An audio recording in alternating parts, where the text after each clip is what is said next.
Lazy exercise. Eating and drinking fat away and eat muscle. Eat for muscle, right? Eat to gain muscles. So the idea here is if you want to lose weight, obviously calorie deficit, you hear that a lot online. And that's true. You gotta be in a calorie deficit. So you want to be, well, I keep suggesting you want to eat about 1,000 calories a day, give or take. You can obviously eat a little bit more, and there's calculators and there's information out there that will help you be able to eat more than 1,000 calories and still lose weight, right? But for me, the baseline is 1,000 calories, right? Just to get people started. Just start off with 1,000 calories, because the thing is, I know most people, even when you tell them like, yeah, just meal prep, right? Make 1,000 calories worth of food, right? For them to eat, something's gonna happen. They're gonna have cravings. They're gonna snack, or somebody's gonna offer them a cookie or something, and they're more likely gonna take it, right? And because right, force a habit, right? Most people, they eat out of habit. Some people eat because of emotions and other reasons. There's certain factors. There's reasons why somebody would eat more even if they plan to eat less, right? So that's why I take that to account. So that's why I point out 1,000 calories. Try to eat a minimum of 1,000 calories a day. Do that for a whole week, right? That should put you in a 7,000 calorie deficit for the whole week. So you should, without even exercising, right? Just by eating 1,000 calories a day, should be able to lose 2 pounds a week, which is about 8 pounds a month, right? So if you're trying to lose 20 pounds, you could lose it in 2 months if you put yourself in a calorie deficit. But like I said, there's information online that will help you, do the math and be able to figure out how much calories can you eat and still lose weight, right? I'm just saying 1,000 just as an assumption, right? If you don't have the ability to calculate on stuff, but you can, right? When you buy stuff, oh, this has 200 calories. Oh, this has 300 calories. You're able to look at the nutrition, facts on the back of the stuff you buy. Then you can obviously add that up and like, all right, this adds up to 1,000 calories. I'll just eat this and see what happens. If I feel like I need to eat a little bit more, then I can just grab something that has 200 calories and eat that, and then you're doing a 1,200 calorie, routine, right? You're eating that every day, and of course you need a scale. Get yourself a fitness tracker to help you see how much calories you're burning, even when you're not exercising. But of course, we always recommend to exercise, specifically lifting weights. That's just mainly to get to build muscles, not to really burn fat. It's to build muscles. Cardio, or anything that has to do with doing the same thing over and over and for long durations, because the idea is to get your heart rate up, so that way you can burn calories, because you're having blood and oxygen, flowing through your body, and oxygen combined with calories causes a burn, right? Causes a chemical reaction, and which will cause burn, aka burning calories. That's why we call it burning calories, right? And then you'll exhale it as carbon dioxide, right? Food is carbon based, so calories is carbon, and that's where the calories come from. The carbon from food, and it gets converted into CO2 when it combines with oxygen after being burnt, and your body exhale it, right, as carbon dioxide, which is why we breathe in oxygen in the first place, right? And another way of getting oxygen into your body and into your bloodstreams is through water. So that's why we recommend a lot of times to drink water, right? So of course, drinking a lot of water every day, getting a lot of oxygen into your body, oxygen that your body can use to help you burn calories by the oxygen and the calories combining and causing that chemical reaction. And then of course, that's doing something for a reason, right? That chemical reaction is happening for a reason, and that's to produce energy, right? So that energy that you're producing is going to be used for something, and it should be for physical activities. So if you're breathing, that's a physical activity. Thinking, you burn calories just from thinking. Think about that, right? Pun intended. Then you are walking, which you should do the most, because in this day and age, since we have chairs, right, we have, couches and beds and, office chairs at work, and a lot of us spend our time sitting down most of the time, less walking and standing. We burn less calories when we're not moving, which is why you should move at least once in a while, at least for 30 minutes or more a day, so that way you can burn extra calories just because you moved. Literally just walking around your office, your living room, your neighborhood, walking from the second floor of your house to, the kitchen, which normally is in the first floor. If you have a mini fridge in your room or office, you're wrong. Don't do that, right? You're wrong for that. Make sure that your source of food, right, your calories are far away from you, so that way you burn some calories on the way to go grab some more calories and then consume it, right? You don't want your calories in liquid form, so no sodas, right? The small changes like that in your life will drastically have an effect on you, right? This goes back to the whole concept of lazy exercise, because you don't want to think about exercising. You just want to live your life, right? And ironically, you will be exercising. Just walking is an exercise. Swimming, some people don't even consider swimming as something they can do that's really lazy and easy to do, right? It's fun. Most people love swimming. So why not, right? Some people might have a pool, or maybe a jacuzzi, or maybe they like to take like a bubble bath or something, but don't consider moving their legs and arms under the water, because with the resistance, and make that an exercise. Like, some people don't try to put that extra effort. Then when it comes to, just because I mentioned the idea of water, the temperature of the water. Like, if the water is cold, it would trigger your body's thermal genesis, right? Trigger it. You'll burn calories to produce heat, which in turn will keep you warm under the cold conditions. This is why some people like to do the cold bath stuff. Well, they'll deliberately put themselves into essentially a bathtub full of water and ice water. Speaking of ice water, drinking ice water. All right, drinking ice water, so that way you make your inside body temperature go lower, because you're cooling yourself down by drinking the ice water. Your body will obviously naturally try to warm itself up, try to raise your body temperature, so it'll burn some calories in that before that process, right? So,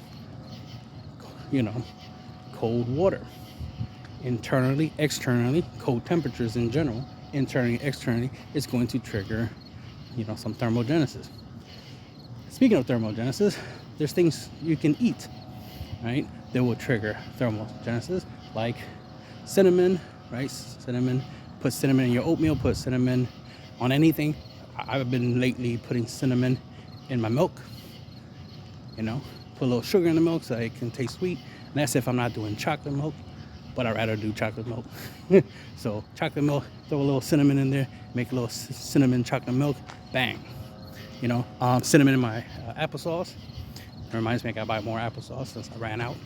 Buy some more applesauce, sprinkle in some cinnamon, stir it up, bang, now you have apple cinnamon that you can, whenever you have a craving, you're a little hungry, just go get a couple spoonful of, the apple cinnamon to help quench your appetite. It's more likely your appetite at that point in time is more likely going to be, it's just a craving, right? You just want something to snack on. It's better to snack on apple cinnamon than anything else. Obviously, there's other things you can eat, like Greek yogurt, especially Greek yogurt with blueberries. is a good combination. I haven't yet put cinnamon in Greek yogurt. Obviously, I'll give that a try, see how that works out. It should have similar results because the idea is to consume cinnamon. So I found some ways that I can consume cinnamon. And of course, like I said, cinnamon in your oatmeal, so you have oatmeal, cinnamon oatmeal. Ironically, I bought oatmeal that already has cinnamon in it, you know, so that's the thing. But I'll probably still put a little bit more cinnamon myself, just to make sure I get a lot of cinnamon in my body. Because the idea is that you want it in your body so it can create, you know, trigger the thermogenesis. I bought cayenne pepper, so I'm using that as my seasoning. Plus I have black pepper, using those as seasoning for, you know, my eggs, you know, because I eat eggs, lots of it. Used to, you know, I was trying different numbers. I used to do 4 eggs a day, but then I dropped it down to 2 eggs, and then I did the whole fry egg thing. So I fried the eggs and made some rice and stuff. I tried that for like a couple weeks. I think it was like a month. It was good. It was delicious. No real complaints hunger-wise. So it's very satiating. But I wasn't getting the fat loss results. Felt a little bit more stagnant. I'm like, yeah, there's something off here. Plus the calorie count wasn't accurate, so it wasn't 1,000 or less. It was definitely close to 2,000 calories a day ish. So the idea was, gotta lower that, right? So I was like, all right, let me try something different. So then I started going into the turkey sandwich route, and then I bumped up the eggs to four eggs. So it's 4 eggs. All I do is like I scramble it. I scramble the eggs, whole eggs. I don't like I use the whole entire eggs. I could obviously reduce the egg yolk and have more of the egg white, but I just like, no, I just do the whole eggs. Get the cholesterol and all the other nutrients that comes in the egg and fats. So I'll keep it in there. Since my calorie deficit is already low, not a big deal if I keep the egg. I do whole eggs. So I do the whole eggs, scramble it up, pop in the microwave for 2 minutes, boom. A minute per egg, essentially. I just do 2 eggs at a time. And then, you know, throw in my seasoning and then eat it. So it's a quick, easy way of consuming protein. An interesting thing that I found that I tried, because normally I put the seasoning afterwards. Now I put the seasoning with the egg and then pop in the microwave, and notice that it comes out more like the way scrambled eggs normally would come out if you made scrambled eggs in a frying pan. So it's like, I like it coming out that way. So instead of coming out like a souffle or like a brownie, like an egg brownie, I was like, I like it where when I stir it, it turns into what a scrambled egg normally will look like. So that's an interesting little thing I want to point out. Put your seasoning in with the egg, stir it, right? And then microwave it, and you should be able to get some nice scrambled eggs. So I think it chemically breaks it down, makes it easy for it to like scramble out, so that way the egg doesn't stick to itself and be essentially a big, you know, egg bread or egg brownie, right? It breaks down, so that's kind of nice to know.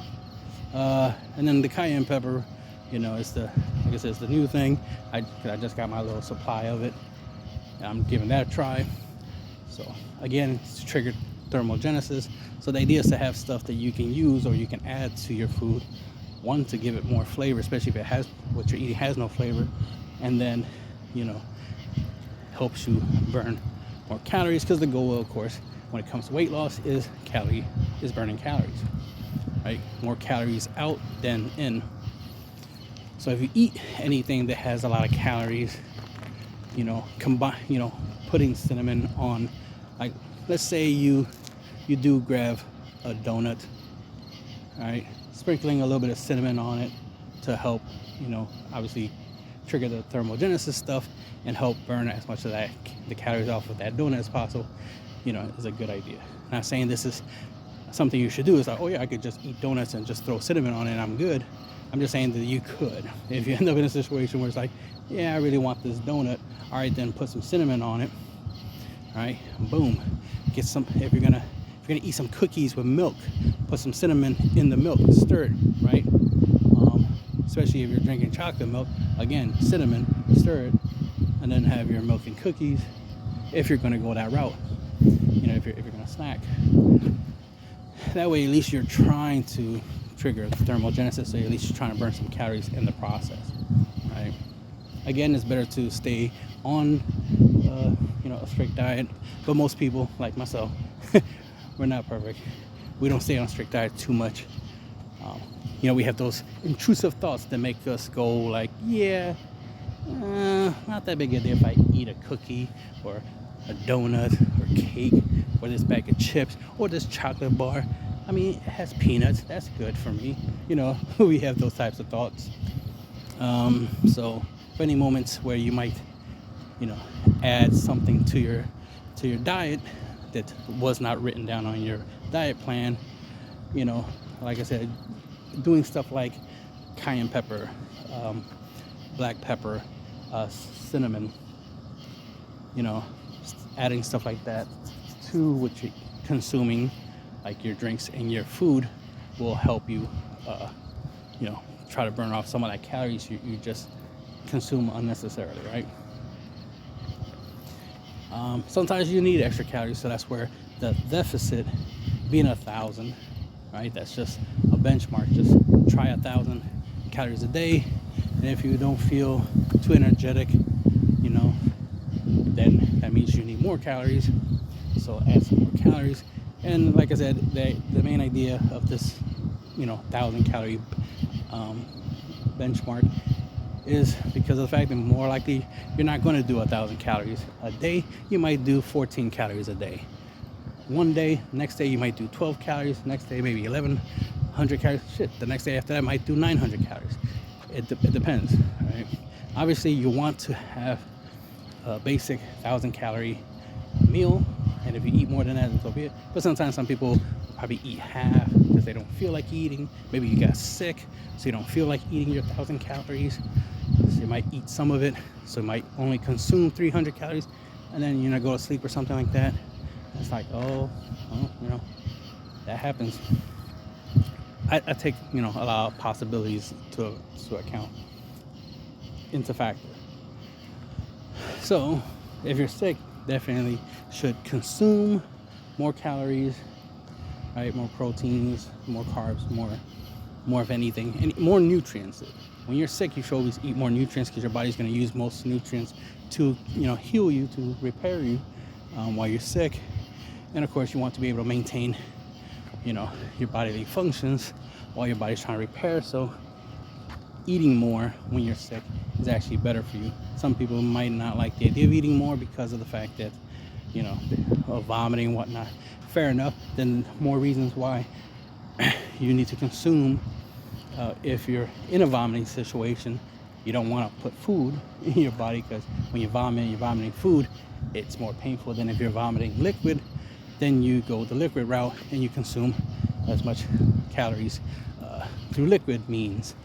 Drinking a lot of chocolate milk, for example, get your calories that way.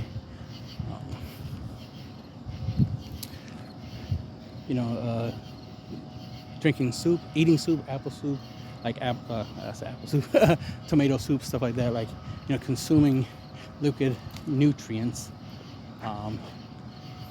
would be the best for that type of situation. All right, so there's some health, some sickness information there. But now let's get into muscle building. You want to build muscles. Well, obviously, just protein. It's mainly just protein. There's different protein sources you can go for, right? There's turkey, which is low in fat, high in protein. So that's the route I tend to go. There's turkey as my main meat, or my main, poultry, bird-based meat. But for fish, I go tuna. Some people, they do tuna and salmon. It's easier for me to get tuna than salmon, and I'm not a fan of salmon, so I just go the tuna route. So, you know, I make me some tuna fish sandwiches, because sometimes I mix the tuna with mayonnaise, so I go that route. Some people like to eat the tuna with lemon or some like cayenne pepper. You know, you can put some cayenne pepper or the black pepper onto the tuna, stir it up, eat it that way. That way you can get some flavor out of it and just have that straight up. If you want something extra, like you want to eat it instead of straight out of the can, you want to eat it in a certain way, you can obviously put it on crackers, you know, or anything else that you want to put it on, like pretzels. Let's say you have some pretzel sticks or breadsticks or something like that, and you want to, you know, consume the tuna fish that way. That's one way you could do it. I do the cracker thing where I get little salt crackers. It's better to not use salt crackers, but I like the extra saltiness, salty taste of the crackers mixed with the tuna that's mixed with mayonnaise. And the mayonnaise is just purely just calories. Like, it's not much of anything. Doesn't add much to the tuna other than calories. The tuna itself is already 100 calories. The mayonnaise, like 2 teaspoons is about 100 calories of mayonnaise. Of course, the less mayonnaise you use, the less calories you're adding to it. But as long as you're keeping it under 200 calories, it's not that big of a deal, and you're getting about 24 grams of protein if you eat the whole entire can of tuna. So, that's not to mention the crackers. Of course, if you can get some healthy crackers, you know, low calories, maybe even some protein crackers or something, so be it. And like I said, there's many different ways you can eat it. You could probably eat it with celery stick, because I've eaten, you know, tuna with celery in it. You know, I've had tuna sandwiches with celery in it. So get a couple of celery sticks and eat tuna with celery. You can go that route. However way you want. There's different ways you can obviously eat tuna. So the point is, tuna, got your proteins there. Peanut butter, you know, has protein. A lot of times they put it on the label, like 7 to 8 grams of protein. So, you know, per teaspoon, I think it was. So, you know, take that to account, and you can make yourself a peanut butter sandwich. Peanut butter is good for helping you suppress your appetite, helps you with your sweet tooth, because it is sweet flavored, especially if you're eating like the Jif brand, or is it Smucker's, the other brand? Whatever. Skippy peanut butter. Skippy peanut butter is the one I got right now. But yeah, Jif or Skippy, those are the common peanut butter brands. There's the more natural peanut butter, will be healthier, but I go with the sugary route. Not recommending eating a lot of stuff that has sugar in it, obviously, but you know, it ain't that big of a deal, especially if you're working out and whatnot. The sugar becomes less important, especially if you're in a calorie deficit. Having a little bit of sugar here and there just makes it easier and more palatable, which surprises me why they don't try to make protein bars taste better, taste sweeter. It's like, add a little bit of sugar. They keep trying to do no sugar. Like, nah, put some sugar. It ain't that deep. It's a protein bar. We're gonna be burning calories and lifting weights, and we're gonna be very active. Put some sugar in it. It makes no sense to not put sugar, because you're just making it not palatable, making it where I don't want to eat it. I want the proteins, but I don't want it to taste like garbage. You know, the reason we eat unhealthy stuff is because it tastes good. So the healthy stuff should taste as good or even taste better than the non-healthy stuff.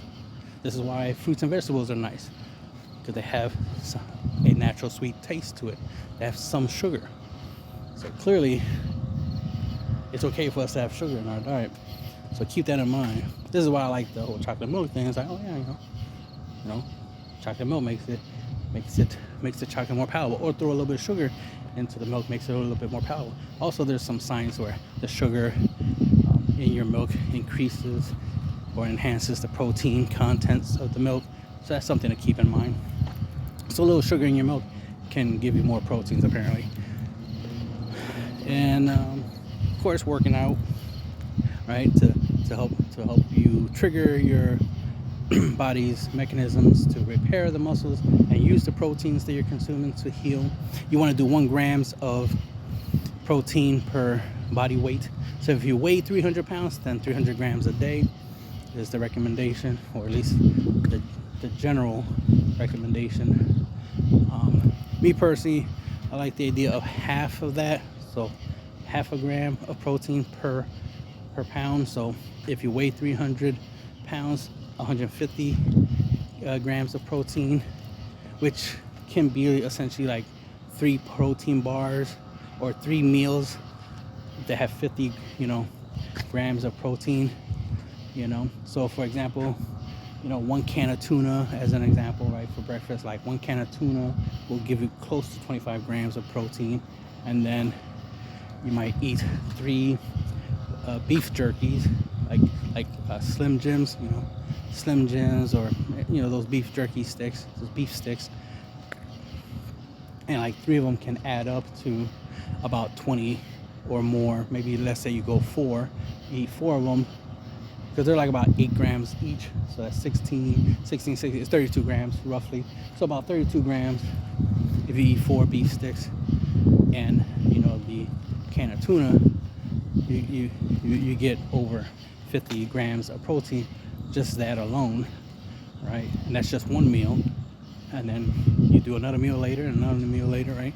Do some eggs, right? Eggs are about, like I said, 8 grams of protein each. So 4 eggs is 32 grams.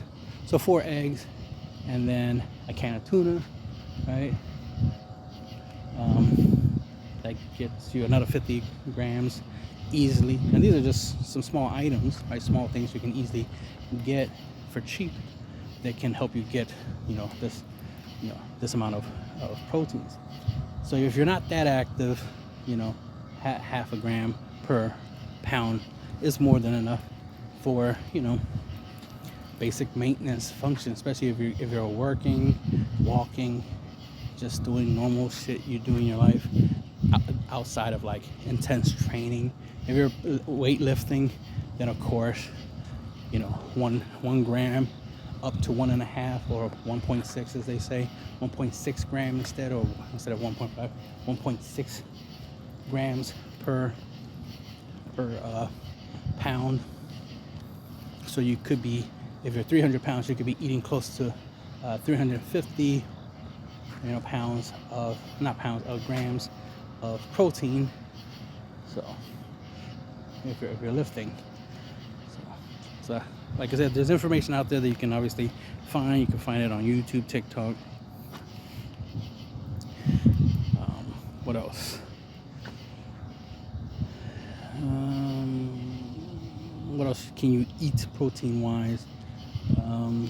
I mentioned obviously eggs. Eggs have protein. There's tuna, right? There's meat, plant-based, right? So for those who might not like the animal-based protein sources, I don't do a lot of plant-based proteins myself. Like beans will be like right off the bat plant-based protein I could automatically think of, because I like to have bean with rice type of combination, or just beans and eggs, or rice, beans and fried eggs, right? That type of combination. I might even throw some fried chicken or some type of cooked meat and make a whole meal out of it, right? Interesting enough, peanut butter, right? The peanut is essentially a plant-based thing. So the protein that comes from peanut butter is plant-based. So I do eat peanut butter. So there you go. There's plant-based protein source, peanut butter. Like I said, I don't know too many plant-based proteins, but there are some. Obviously, you can find it online, the list of plant-based proteins. But mostly, they'll probably be along the lines of nuts, and beans. You know, there probably some vegetables that are high in protein, so look for that. And of course, exercise. Again, exercise to trigger your body to use the protein. Something I mentioned, it's my theory, is that the body naturally wants to use the protein that you consume, or any macronutrient. It wants to use it for your vital organs, like your brain, your heart, lungs, your skin as well, because your body considers those organs, those parts of your body, way more important than your bone and your muscles. Definitely it doesn't care about your muscles as much as it cares about your bones, and definitely doesn't care about your bones as much as it cares about your your other vital organs. That's why we call them vital organs, right? So because of that, any macronutrient you put into your body is going to be prioritized for those organs first and foremost before it goes to anything else, right? So that's why when you're sick, not a good idea to exercise per se, because any protein you consume is not going to really go to your muscles first and foremost. It's going to go to your sickness, right? Whatever sickness, if you're injured or whatnot, the proteins are going to be used for that top priority before it tries to heal any muscles. So proteins will be used, like I said, for vital organs like your skin. Since your body wants to use protein last for your muscles, this is why your muscles grow slower, right? It takes longer for it to repair and heal, which is why you need, a lot of times when you do really, really heavy workout routines and you do a lot of damage to your muscles, it takes a longer time for those injuries to heal than, if you had a puncture mark, like a stab wound in your lungs will heal a lot faster than the chest muscle that was trying to protect your lungs in the first place before you got stabbed, right? As an example. So your body's going to try to heal the lung before it tries to heal your chest muscle. So it's going to take a while. Like I said, the lungs is a vital organ. Your chest muscle is not as vital.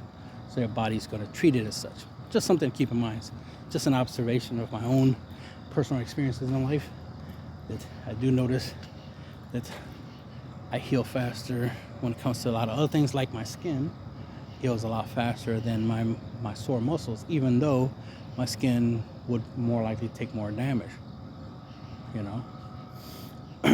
Like, for example, a little bit of my personal information. I've been shot by a bullet before in my leg, so I noticed that, of course, the skin healed up fast. Any other thing in my leg, like nerves and stuff like that, healed fast. So the pain of being shot, I really didn't feel pain when I got shot, obviously, but most of it was obviously because of adrenaline and whatnot. But after a while, I started feeling a little bit of pain, but most of that was muscle soreness, which is an indicator that the muscle is not yet healed, which is why your muscles are sore a lot longer than your skin. Like, I could touch my skin where it healed, right? It's like, yeah, it doesn't hurt, yeah, because it healed, right? But the muscles still hurt because the muscle is still sore, and all those muscle fibers gotta be repaired.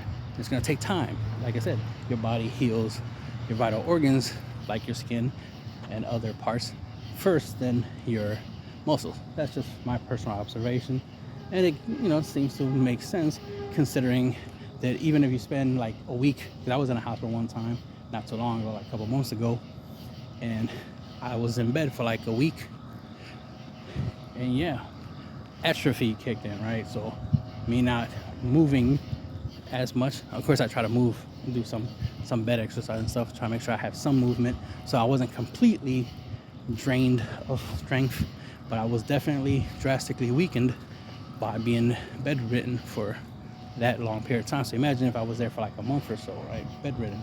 So good thing I was able to get out, and about to start moving, and quickly started regaining most of my strength back. But just further proves that your body cares about healing other injuries, other aspects. And I did have some surgery done while I was in the hospital, so of course my body put a lot of the protein I was consuming and the vitamins and minerals and all that stuff I was consuming, the Greek yogurt, the orange juice, the chocolate milk, right, calcium, all that stuff. My body was just, obviously a whole bunch of turkey sandwiches. Just my body was just consuming all of that to heal, and I healed fast.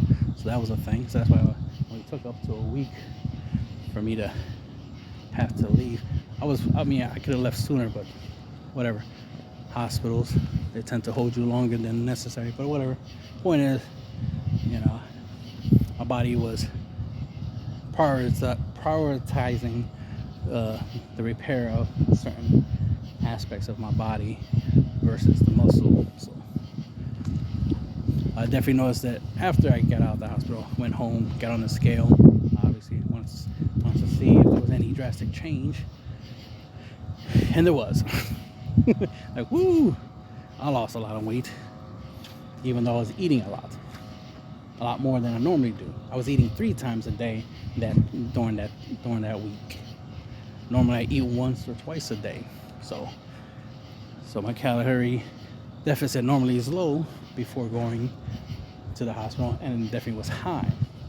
I was, taking full advantage of the 3 meals a day and getting as much protein and calories and calciums and vitamin C's and D's and all that other good nutrients, getting a lot of macro and micronutrients as much as possible during that time period so I can heal faster, which I did.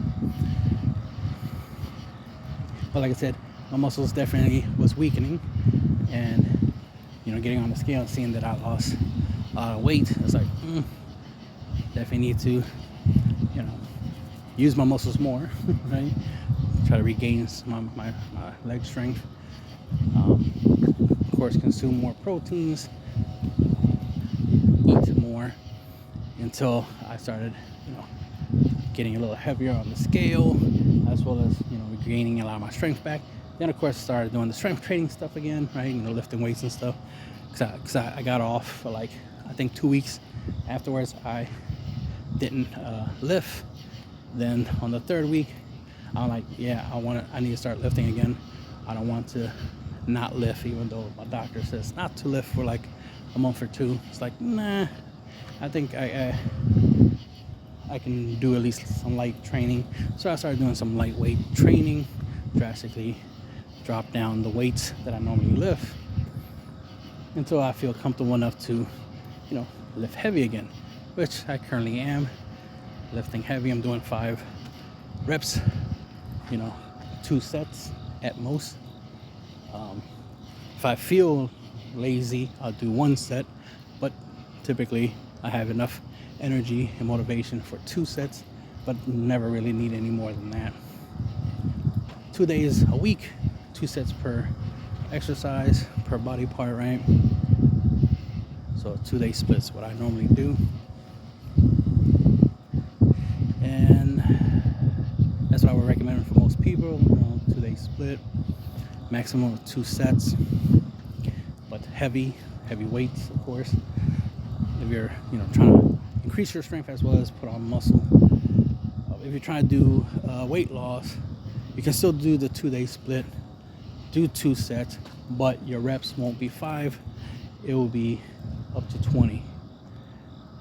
If you want to do it, be intermediate, where you don't want to do 20 reps, but you don't want to do 5, then do 10. Sometimes I'll do that. Sometimes I'll be like, yeah, I'll do 10. When you're doing 5 reps, for example, the goal is to lift the weight until you can lift it more than 5, right? Once you can lift it more than 5, once you get to like 7 or 8, then you can try to add, an extra 5 pounds. So if you're curling, like you're doing dumbbell curls, and you're doing 50s, right, 50 pounds, and you notice you can do more than then 5. Let's say you end up doing 10 per arm. It's like, oh, then I could do 10 per arm. That's twice, you know, the number 5. Okay, I can definitely add like an extra 5 pounds or more. You could probably go up to 10 pounds, but just do, 5, right? Just go up to 55 and go from there. Especially since you're doing 2 sets. If you notice you're easily lifting the weight beyond 5 on set 1, set 2 is when you bump up the weight. So go up to 5 pounds and then see what you get. If you only get like 3 to 4 reps out of it, that's still good. It's like, all right, I still was able to lift it. So you're definitely doing some intense work there if you can only do 3 on the second set after only bumping it up 5 pounds. Then the following week, right, following time you're going to do that exercise, then you start off with the 55, right, and then try that. And if you can do more than 5 reps with the 55s, then that means you could, like I said, on the second set, bump it up. Now that's if you want to try to increase your strength quickly. That's a method you can use. Or you can just do the basic thing, which is you just pick a weight that you can only do up to 5, do 5, right? And then on second set, do it again, try to do 5. But if you end up doing more than 5, like let's say you do 6 or 7 afterwards, that's fine. Just keep the weight the same.